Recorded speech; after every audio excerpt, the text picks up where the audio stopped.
Nobody tells you this truth. When God's hand touches your life, everything gets harder before it gets better.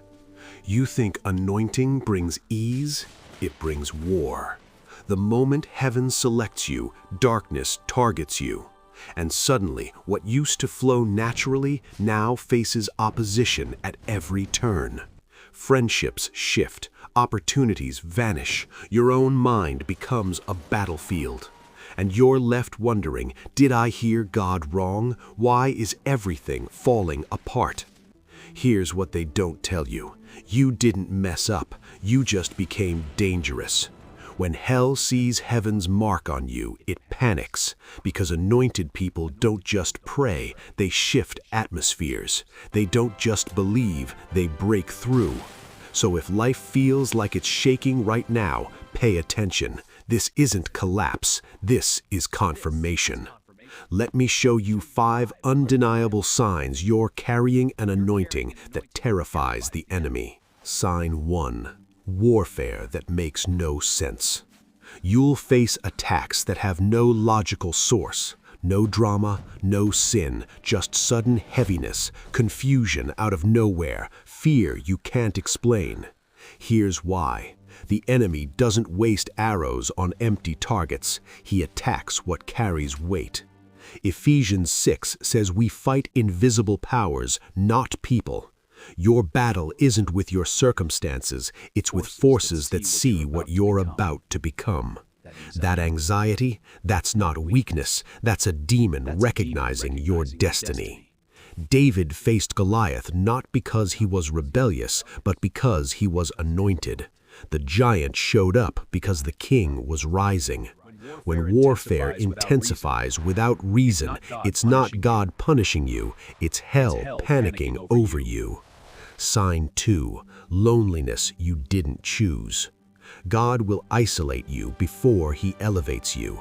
Suddenly, people you loved feel distant, connections you valued fade, you're misunderstood even by those closest to you. This isn't rejection, this is preparation.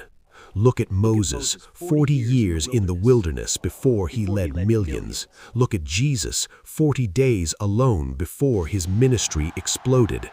Isolation is where God builds what crowds would destroy. He removes voices so you learn His. He empties your circle so you depend on His presence. It hurts, but it's holy. When you're being prepared for something big, God hides you, not because He forgot you, but because He's protecting what He's building. If you feel unseen right now, don't panic. Heaven hides what it intends to reveal with power. Sign 3. Your mind becomes the battlefield. When the enemy can't stop your calling, he attacks your peace. Random anxiety, thoughts that spiral, doubts about what God already confirmed. You'll pray and feel nothing. You'll worship and feel heavy. Your emotions will betray what your spirit knows. Remember Elijah? Right after defeating 450 prophets, he ran into the desert wanting to die. Victory didn't prevent the mental attack, it triggered it. The higher your anointing, the fiercer the battle for your mind. But here's the key. Philippians 4:7 promises God's peace will guard your mind. Not remove the battle, guard you through it. Your peace isn't the absence of war, it's your weapon in war. When your thoughts fight you the hardest, your breakthrough is the closest. Sign 4. Doors close that you begged God to open.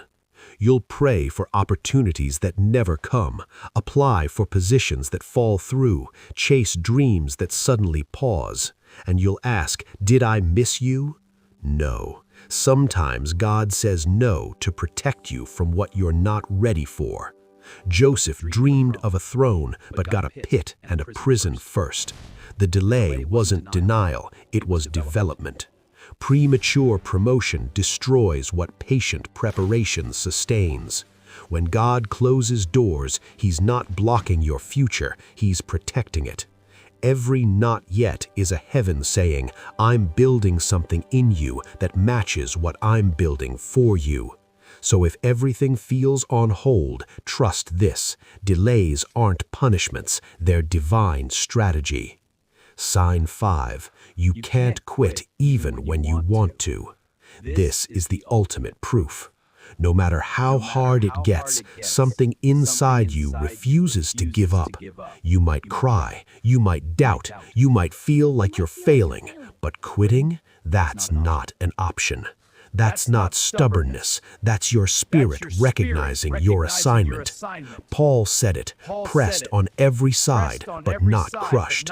That's anointing. Pressure without destruction, pain with purpose. The fire trying to destroy you is the same fire God is using to forge you. You're not being broken, you're being built into something hell can't handle. So what does all this mean? If these signs are showing up in your life, you're not losing, you're being positioned. The warfare, confirmation.